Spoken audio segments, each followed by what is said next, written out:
Vamos a um cafezinho teológico? Enfim, o fim. Chegamos na terceira parte de Paulo em Atenas. Chegou a hora, chegou o grande momento.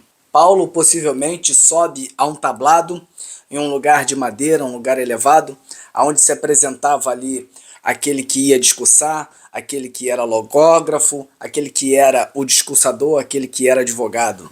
E o apóstolo começa com um vocativo e lembra-os de onde eles eram, dizendo assim: varões atenienses, em tudo vos vejo acentuadamente religiosos, pois passando pela cidade e observando os objetos de adoração, achei até mesmo um altar ao Deus desconhecido. Esse que vós adorais sem conhecer é o mesmo que eu vos apresento. Bom, faltar-me-ia tempo para contar as histórias dos altares, porque na verdade não foi um altar, foram altares feitos no dia da construção. E um desses altares permaneceu até a chegada do apóstolo. Como me falta tempo e o propósito aqui não é ter um vídeo muito longo, eu vou citar a obra em que está a construção desses altares. A obra é escrita por Diógenes Laertius, no seu livro Vidas e Doutrinas dos Filósofos Ilustres. Procura lá, você vai achar. E Paulo prossegue no seu discurso, na sua prédica, dizendo: o Deus que fez o mundo e todas as coisas que nele há, sendo o Senhor dos céus e da terra, não habita em templos feitos pelas mãos dos homens, tampouco é servido por mão alguma, como se necessitasse de alguma coisa. É ele que nos dá a vida, a respiração e todas as coisas, pois de um só, ele fez toda a raça humana para que habitasse a face da terra, havendo fixado o tempo previamente e também os limites de sua habitação, para buscar a face de Deus, se porventura tateando pudesse achar, se bem que ele não está longe de nenhum de nós. Por ele vivemos, nos movemos e existimos, como disse algum dos vossos poetas, pois também somos a sua geração. É bem provável de que Paulo esteja aqui fazendo menção do maior de todos os poetas gregos, que foi Homero. Como dizem por aí, Homero deu a festa e os demais poetas recolheram os pratos ou distribuíram as sobremesas. Ou seja, não sobrou muita coisa para eles. Mas o que é certo mesmo é que Paulo estava fazendo menção aqui ao poeta Aratus, que era um poeta que fazia poesia cosmológica dos astros, das estrelas. Mas voltando à sua prédica, se vós sois geração de Deus, não se pode pensar que a divindade se assemelhe ao ouro, à prata, a pedra esculpida pelo artífice seja produto da mente humana. Ora, ele não levou em conta o tempo da ignorância, mas agora notifica aos homens em todos os lugares que se arrependam, pois há de julgar o mundo com justiça, um dia, por intermédio de um varão, a qual destinou, e disso deu prova, ressuscitando dentre os mortos. Paulo, brilhantemente, ele conseguiu, de maneira eloquente e de maneira muito erudita, conseguiu atingir até determinadas notas do diapasão do ouvido daqueles gregos, daqueles ouvintes, pois eles amavam o discurso, amavam o logos, a palavra dita. Assim como um baralto, um contralto consegue atingir determinadas notas, Paulo ele vai atingindo a nota, mas quando ele fala da ressurreição e quando ele fala de Jesus Cristo, mais da parte da ressurreição, propriamente dito, isso estoura os tímpanos daqueles gregos. Pois quando Paulo faz isso, ele toca um frenesi naquela turma e se dividem rapidamente, formando-se grupos. As duas escolas filosóficas, que eram os estoicos e os epicureus, eles tinham coisas que convergiam, e em outras eles divergiam grandemente. Uma parte que eles convergiam, ambos acreditavam em Deus. Os epicureus acreditavam em deuses.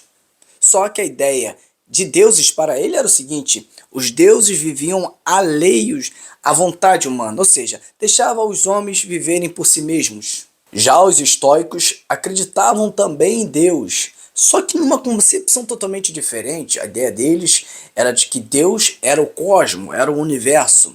E o cosmo sim era divino, ou seja, era um Deus imanente e não transcendente. Um Deus que era o próprio universo, e tudo que estava no universo era Deus, não um Deus pessoal como cristão. E em matéria de ressurreição, em matéria de vida após a morte, eles também divergiam grandemente, pois os epicureus acreditavam no seguinte: a morte só existia enquanto não existia vida, mas se a vida existisse, não existiria a morte. E a alma era feita também de átomos. E assim, quando o corpo se desintegrava, a alma também se desintegrava com o corpo. Logo, a frase comamos e bebamos, porque amanhã morreremos, isso ali configurava muito bem a filosofia de Epicuro. Logo também dos seus discípulos, os epicureus.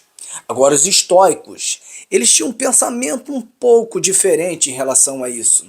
Os estoicos, como acreditavam que o cosmo era divino, universal, eles acreditavam que quando a pessoa morria, se desintegrava e se tornava uma fagulha desse cosmo, desse universo, e voltava a se integrar a este cosmo, a este planeta Terra. Aí você me pergunta, mas que fagulha é essa? Bom, já me debrucei diante dos livros, procurei saber com aqueles que são mais entendidos no assunto e até hoje não descobri. Possivelmente vem como um pedaço de pau, de madeira, ou vem como um pé de boldo, quem sabe? Eu não sei, sinceramente, mas disse que vai se integrar novamente ao cosmos. Que loucura! E por esta razão, aqueles filósofos ali caíram em gargalhada. Um olhou para o outro, que assim não se aguentaram e começaram a cair na gargalhada. Os mais posturados chegaram diante do apóstolo e disseram assim: numa outra ocasião te ouviremos. Eles interromperam Paulo e não deixaram Paulo prosseguir em seu pensamento, em suas ideias. Pois a ideia e o pensamento daqueles filósofos em relação à morte, não temer a morte, em relação àquilo que Paulo estava apresentando para eles, era algo que soava bem estranho. Paulo não conseguiu muito sucesso ali, conseguiu até ganhar algumas almas, mas não era muito bem o que se esperava. Mas tempo depois, essa proposta, a proposta do cristianismo, o evangelho sendo pregado, propagado. Meu amigo, a proposta do cristianismo, que era uma proposta infinitamente melhor do que a proposta tanto dos filósofos epicureus, dos estoicos, porque a ideia de ressurreição era uma ressurreição com o corpo, assim como o nosso. Eles não deixaram Paulo terminar o seu discurso, o seu sermão. Imagine se eles ainda dessem a oportunidade para o apóstolo terminar a sua prédica, terminar a sua fala. Assim como ele escreve aos Coríntios, assim como ele escreve também aos de Tessalônica, falando em relação à ressurreição, é algo que nós vamos experimentar, dizendo: os nossos corpos serão transformados no momento, no abrir e fechar de olhos, ante a última trombeta, pois a trombeta soará, e nós ressuscitaremos incorruptíveis, porque isto que é corruptível se revestirá da incorruptibilidade, o que é mortal se revestirá da imortalidade. Então, quando isto que é corruptível se revestir da incorruptibilidade, isto que é mortal se revestir da imortalidade, então cumprir-se-á o que está escrito: tragada foi a morte na vitória. Onde está a morte, o teu aguilhão? Onde está o inferno, a tua vitória? O aguilhão da morte é o pecado, a força do pecado é a lei, mas graças a Deus que nos dá a vitória pelo Senhor Jesus. Eu penso no apóstolo tendo a oportunidade ali de desenrolar o rolo em relação a Isaías e apresentar a grandeza do Deus Yahvé e mostrar que Deus apenas na concha de sua mão mediu as águas do mundo. E o mundo aí você possa imaginar de todos os rios, o Oceano Atlântico, o Pacífico, o Índico. E este Deus apenas com o seu olhar consegue contemplar todas as coisas na face da terra. Ele desenrola os céus como tenda para neles habitar. É ele que olha para as nações e vê as nações como uma gota que cai de um balde. Todas as nações são perante ele como coisa que nada é, como um grão de pó na balança. Com quem comparareis a Deus? ou com que coisas semelhantes a confrontareis com ele? Paulo falando do encontro que Moisés teve com Deus no Monte Sinai. Quando Moisés sobe, Deus desce ao monte, no encontro do mortal com o imortal, do fraco com aquele que é onipotente, com aquele que ora, com aquele que ouve a oração. O monte chacoalha e o monte fumega na sua glória. Enfim, não deram oportunidade para Paulo terminar o seu discurso, a sua prédica, o seu sermão. Mas a verdade é que a palavra de Paulo, ela ganhou campo, e ela foi ganhando campo de tal maneira que chegou até nós, chegou até aqui. E nós fazemos assim esse trabalho de conduzir a tocha do evangelho, do cristianismo adiante. Pois assim como numa modalidade esportiva, num revezamento 4x100, onde um corredor corre a sua carreira e passa o bastão adiante, assim aconteceu. Paulo passou o seu bastão adiante, que outro passou adiante, e o bastão agora está em nossas mãos. E nós estamos correndo com este bastão, o bastão da tocha do cristianismo, e nós vamos terminar a nossa carreira.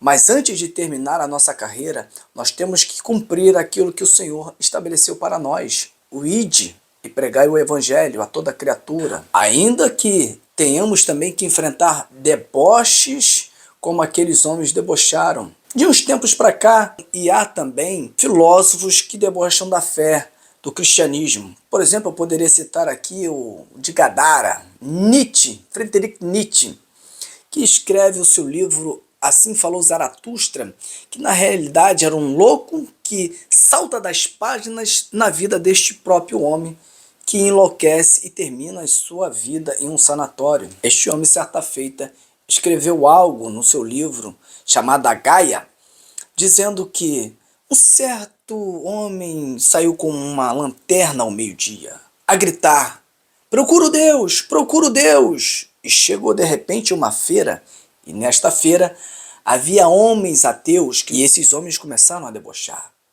Será que ele se perdeu? Como uma criança? Será que ele viajou? De repente o louco salta no meio deles e os transpassa com um olhar. E o silêncio recai sobre aqueles homens. E eles dizem assim: Deus está morto e nós o matamos. E a gargalhada foi geral. Ou seja, deboches desse tipo não deixará de haver, não deixará de acontecer. Mas tem homens também, filósofos e pensadores, que combatem também esses pensamentos translocados, perdidos, porque Nietzsche, na realidade, age como no mito da avestruz. Enterra a cabeça num buraco, acreditando que o perigo desapareceu, que tudo termina por ali quando ele enterra a sua cabeça no buraco. Não. Ele quis fazer a regra do jogo, chegando agora e querendo fazer a regra do jogo, mas as coisas não funcionam assim. Um dia ele terá que se encontrar com aquele que é digno de honra, de glória e de louvor. Como disse Pascal no seu livro Pensamentos, é melhor crer do que não crer, porque se você crê e lá tem uma eternidade, e se você não crê e também tem uma eternidade contrária, o prejuízo é muito grande para quem não acreditou. E a recompensa para aqueles que acreditaram, essa é uma recompensa infinita. E o apóstolo São João escreveu no Apocalipse que ele viu um trono branco, e aquele que estava sentado, de cuja presença fugira os céus e a terra, e não se achou mais lugar para eles. E viu grandes e pequenos em pé diante dele. Estão todos os homens, todos os grandes e pequenos, que não deram crédito à palavra de Paulo, não dão crédito a esta palavra. E eu te pergunto, por que em pé? Simples, para cumprir o que está escrito. Ele, sendo em forma de Deus, não teve por usurpação ser igual a Deus, mas aniquilou a si mesmo, tomando forma de servo, fazendo-se semelhante aos homens, e achado na forma de homem, humilhou a si mesmo, sendo obediente até a morte, morte de cruz. Pelo que também Deus o exaltou soberanamente, dando-lhe o nome que é sobre todo nome, para que o nome de Jesus se dobre todo o joelho dos que estão nos céus, na terra e debaixo da terra. Por isso que eles estão em pé, para que se cumpra isso, para que se dobre diante do Senhor e toda língua confesse que Jesus Cristo é o Senhor. Fique com esta palavra e que Deus te abençoe grandemente. Amém.